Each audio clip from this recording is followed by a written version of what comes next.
अस्सलामुअलैकुम। आज जो हमने टॉपिक डिस्कस करना है वो चैप्टर 8 केमिस्ट्री का फर्स्ट ईयर हम डिस्कस कर रहे हैं और उसका लेक्चर नंबर 4 और उसके अंदर हमने केसी जो यूनिट होता है उसके एक्सप्रेशन अखज़ करने हैं और हम डिफरेंट रिएक्शंस जो है वो देखेंगे, एक वन बाय वन देखते चले जाते हैं। तो सबसे पहले हमने एस्टेरिफिकेशन के बारे में देखना है। तो एस्टेरिफिकेशन पहले देखेंगे कि एस्टेरिफिकेशन होता क्या है रिएक्शन, फिर उसके बाद हम उसके एक्सप्रेशन जो है वो अखज़ करने की कोशिश करेंगे। ठीक है जी। तो लास्ट में हम केसी के एक्सप्रेशन फाइंड आउट करेंगे। तो सबसे पहले हमें पता होना चाहिए कि एस्टेरिफिकेशन होता क्या है। तो एस्टेरिफिकेशन बेसिकली क्या होता है कि जब एस्टिक एसिड या कोई सा भी कार्बोक्सिलिक एसिड जो हो, जैसे हम लेट से क्या ले लेते हैं एस्टिक एसिड, ठीक है जी, और वो रिएक्ट करता है किसी भी अल्कोहल के साथ। लेट से हम क्या देते हैं, ये क्या है एथेनॉल, ये क्या है एसिटिक एसिड, एस्टिक एसिड, और यहाँ पर जो है ये क्या है एथेनॉल। तो एस्टिक एसिड जो एथेनॉल जो है वो जब आपस में रिएक्ट करते हैं तो यहाँ पर क्या होगा, एसिड से हमेशा क्या आता है ज़्यादातर H और यहाँ से क्या आएगा OH, तो क्या बन जाएगा ये वाटर का मॉलिक्यूल बन जाएगा। क्लियर है। और यहाँ से जो है C2H5 ये यहाँ पर आके जुड़ जाएगा, तो क्या बचेगा CH3COO और यहाँ पर जो है CH3COO के साथ क्या जुड़ जाएगा C2H5। क्लियर है जी। तो यहाँ पर हमने करना क्या है, होता क्या है बेसिकली, अब ये जो बन चुका है ये क्या बन चुका है, एस्टर बन चुका है, और ये जो है ये क्या है वाटर का मॉलिक्यूल है। तो ये है हमारे पास रिएक्शन जिसको हम क्या कहते हैं एस्टेरिफिकेशन कहते हैं। तो एस्टेरिफिकेशन के अंदर एक एस्टर बनता है। अब एस्टर कैसे बनता है, एस्टिक एसिड कोई सा भी कार्बोक्सिलिक एसिड जो जिसके अंदर कार्बोक्सिलिक एसिड होगा और अल्कोहल जो है अल्कोहलिक ग्रुप जब आपस में रिएक्ट करते हैं तो क्या बनता है एस्टर बनता है। तो हमने एस्टिक एसिड और एथेनॉल लिया है और यहाँ से एस्टर बन गया है और वाटर बन गया है। क्लियर है जी। अब यहाँ पर जो है हमने क्या देखने हैं कि केसी जो आएगा उसके एक्सप्रेशन जो है वो हमने फाइंड आउट करने हैं। तो केसी के जो एक्सप्रेशन फाइंड आउट करने हैं, तो मैंने आपको कल भी बताया था, मतलब पिछला जो लेक्चर था उसके अंदर आपको बताया था कि जब रिएक्शन स्टार्ट होता है तो रिएक्टेंट ही रिएक्टेंट होते हैं और प्रोडक्ट ना होने के बराबर यानी 0% होते हैं। ठीक है जी। तो वही जो हम टॉपिक जो पीछे हमने किया था वैसे ही कॉन्सेप्ट यहाँ पर भी अप्लाई करते हैं। तो व्हेन रिएक्शन स्टार्ट, पहला पॉइंट क्या हो जाएगा, व्हेन रिएक्शन स्टार्ट्स, जब रिएक्शन अभी स्टार्ट हुआ है तो टाइम क्या होगा 0 होगा, ऐसे ही है, टाइम क्या होगा 0। अगर टाइम 0 है तो यहां पर इसकी कोई खास कंसंट्रेशन होगी A और इसकी कोई खास कंसंट्रेशन है B, और यहां पर जो प्रोडक्ट है वो क्या बने होंगे, अभी 0 बने होंगे। क्यों? क्योंकि अभी रिएक्शन स्टार्ट हुआ है तो अभी प्रोडक्ट नहीं बने होंगे, अभी सिर्फ रिएक्टेंट ही रिएक्टेंट मौजूद होंगे। ठीक है जी। जब रिएक्शन जो है वो आगे कैरी आउट होगा, जब रिएक्शन आगे बढ़ेगा तो डेफिनेटली प्रोडक्ट बनना शुरू हो जाएंगे। जब ये चीज़ बन रही होगी तो ये चीज़ कम हो रही होगी, ऐसे ही है। जब रिएक्शन आगे चलेगा तो प्रोडक्ट बनना शुरू हो जाएंगे, और जब प्रोडक्ट बनना शुरू हो जाएंगे तो इसके अंदर कमी आना शुरू हो जाएगी। वो मैंने जैसे एग्जांपल दी थी कि यहाँ पर 100% था और यहाँ पर 0 था। अब यहाँ पर अगर 10% बन चुका है तो यहाँ पर 90 हो जाएगा, यहाँ पर कम होना शुरू हो जाएंगे। ठीक है जी। और वो कम होता रहेगा और एक ऐसी स्टेज आएगी जहां पर जो रेट है फॉरवर्ड का और रिवर्स का इक्वल हो जाएगा, उसे इक्विलिब्रियम कहते हैं। और उस स्टेज पर क्या होगा कि फॉरवर्ड और रिवर्स रिएक्शन का जो रेट है वो बराबर हो जाएगा। अगर फॉरवर्ड और रिवर्स का रेट आपस में बराबर हो गया है मतलब फिर क्या है कि अब जो कंसंट्रेशन है वो तब्दील नहीं होगी। अगर 5 आगे जा रहे हैं तो 5 पीछे आ रहे होंगे। क्लियर है जी। वो हमने पीछे भी डिस्कस किया था, तो वो ज़्यादा डिस्कस करने की ज़रूरत नहीं है, लेकिन मैं लिख देता हूँ यहाँ पर। जब इक्विलिब्रियम आ जाएगा तो 5 अगर आगे आ रहे हैं तो 5 क्या होंगे, पीछे जा रहे होंगे।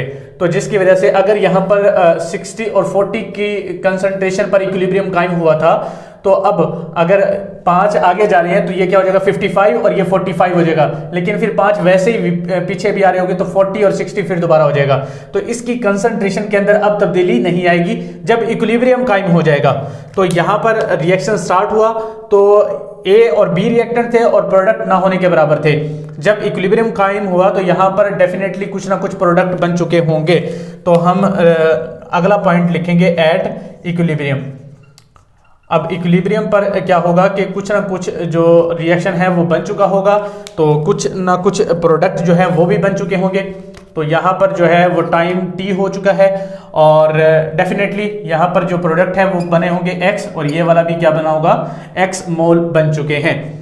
ठीक है जी। अब यहाँ पर जो है कमी कितने मोल्स की आई है ये हमने देखना है कि रिएक्टेंट कितने मोल रिएक्ट करके आगे प्रोडक्ट बनाए हैं। तो यहाँ पर 1 मोल जो है वो कमी आई है यहाँ पर। ठीक है जी। तो यहाँ पर हम क्या लिखेंगे, a माइनस x लिख देंगे। अगर यहाँ पर 2 मोल या 3 मोल की कमी आती तो 2x लिख देते या 3x लिख देते, लेकिन यहाँ पर 1 मोल ही रिएक्ट कर रहा है तो 1 मोल की कमी आएगी एक रिएक्शन के अंदर, तो 1 मोल की कमी लिख दी है। ठीक है जी। और यहाँ पर क्या आ जाएगा, फिर b माइनस x आ जाएगा, क्योंकि यहाँ पर भी 1 मोल ही है। क्लियर है जी। अब ये है हमारे पास क्या चीज, मोल्स। क्या है, मोल्स। अब मोल्स हमने नहीं लेने होते। जब भी हम केसी की जो वैल्यू फाइंड आउट करते हैं तो उसके अंदर प्रोडक्ट्स की कंसंट्रेशन या प्रोडक्ट के एक्टिव मासेस और नीचे हम रिएक्टेंट की कंसंट्रेशन लेते हैं। ऐसे ही है, तो ऊपर प्रोडक्ट की कंसंट्रेशन और नीचे रिएक्टेंट की कंसंट्रेशन लेते हैं, लेकिन यहां पर क्या है, हमने निकाले मोल्स। तो अगर हम देखें तो कंसंट्रेशन का यूनिट क्या होता है, कंसंट्रेशन। अब कंसंट्रेशन का जो यूनिट होता है वो होता है मोल पर डेसीमीटर क्यूब, मोल पर डेसीमीटर क्यूब। तो इसको ऐसे भी लिख सकता हूं, मोल और ओवर क्या लिख देता हूं, डेसीमीटर क्यूब। तो यहां पर अगर हम देखें तो मोल्स ओवर वॉल्यूम आ रहा है। क्या रहा है, मोल्स ओवर वॉल्यूम। तो मतलब क्या हुआ कि मोल पर डेसीमीटर क्यूब, मोल पर डेसीमीटर क्यूब, या फिर हम कहते हैं मोल ओवर वॉल्यूम। तो अगर हम मोल को वॉल्यूम से डिवाइड करें, ये हमारे पास सारे मोल्स हैं, और अगर इसको वॉल्यूम से डिवाइड कर दें तो क्या आ जाएगी, कंसंट्रेशन आ जाएगी। तो हम कंसंट्रेशन निकाल लेते हैं। तो ये मोल्स है और हमने कंसंट्रेशन निकालनी है। तो कंसंट्रेशन क्या आ जाएगा, a माइनस एक्स ओवर क्या आ जाएगा, v आ जाएगा, b minus x over v आ जाएगा, x ओवर v और x ओवर v आ जाएगा। क्लियर है जी। अब यहाँ पर जो है हम इसका ये जो है रिएक्शन, इसका केसी की पहले एक्सप्रेशन लिख लेते हैं, फिर उसके बाद वैल्यूज को पुट करते हैं। तो एक्सप्रेशन में प्रोडक्ट की कंसंट्रेशन ऊपर होती है, तो क्या आएगा, CH3 COO C2H5। ठीक है जी, एक प्रोडक्ट, और दूसरा क्या है, H2O वाटर, इसकी कंसंट्रेशन आ जाएगी। ठीक है जी। और रिएक्टेंट क्या है हमारे पास, ये रहा CH3 COOH, और यहाँ पर दूसरा जो रिएक्टेंट है वो क्या है, C2H5OH। अब ये हमारे पास दोनों रिएक्टेंट आ गए और दोनों प्रोडक्ट आ गए। अब हमने इनकी क्या करनी है, वैल्यूज पुट करनी है। तो CH3 C2H5 की क्या है, x ओवर v। ठीक है जी। और H2O की क्या है, ये वाली कंसंट्रेशन है, x ओवर v। और ये एसिटिक एसिड की ये वाली कंसंट्रेशन है, और एथेनॉल की ये वाली कंसंट्रेशन है। तो सारी को जो वैल्यूज हैं उनको अगर पुट करें हम, तो यहाँ पर Kc जो है वो किस चीज के इक्वल आ जाएगा, Kc इज इक्वल टू, अब इसकी कंसंट्रेशन क्या है, x ओवर v, और मल्टीप्लाई बाय इसकी कंसंट्रेशन क्या है, x ओवर v।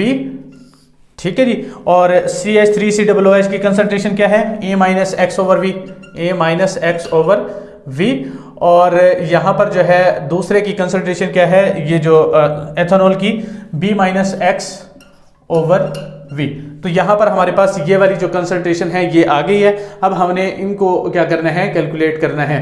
तो अगर हम देखें तो ये वाली जो है आपस में मल्टीप्लाई होके क्या आ जाएगी, x square over v square, और यहाँ पर क्या आ जाएगा, a minus x into B minus x, और ये जो नीचे वाली v है ये क्या हो जाएगी, v स्क्वायर हो जाएगी। ठीक है जी। अब ये वाली जो चीज है ये क्या हो रही है, बटे के अंदर है। किस चीज के अंदर है, बटे के अंदर।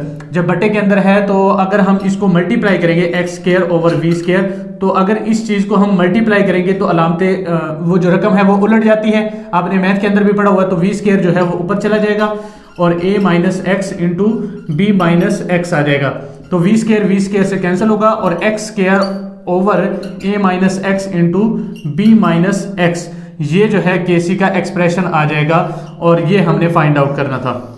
क्लियर हो जाएगी बात। तो इस तरह हम क्या कर सकते हैं, इस रिएक्शन का, एस्टेरिफिकेशन का हम क्या कर सकते हैं, ये जो केसी है उसका एक्सप्रेशन फाइंड आउट कर सकते हैं। तो आपने ये वाला जो प्रोसेस है ये सारों के अंदर दोहराना है। आगे नेक्स्ट जो है मैं बाकी सारी एग्जांपल भी आपको हल करवाऊंगा। बुक के अंदर जो हल नहीं भी हुई तो वो भी मैं हल करवा दूंगा, ताकि आपको आसानी रहे करने के अंदर। ठीक है जी। तो ये था एस्टेरिफिकेशन के अंदर। तो सबसे पहला पॉइंट आपने क्या करना है, व्हेन रिएक्शन स्टार्ट, तो ए कंसंट्रेशन और बी, चाहे जितने मोल हो आपने ए और बी ही लेना है, ठीक है जी। वो आगे चल के हम देखेंगे कि अगर रिएक्टेंट के ज्यादा भी मोल है तो हमने ए और बी ही लेना है, क्योंकि स्पेसिफिक रिएक्टेंट है, ठीक है जी।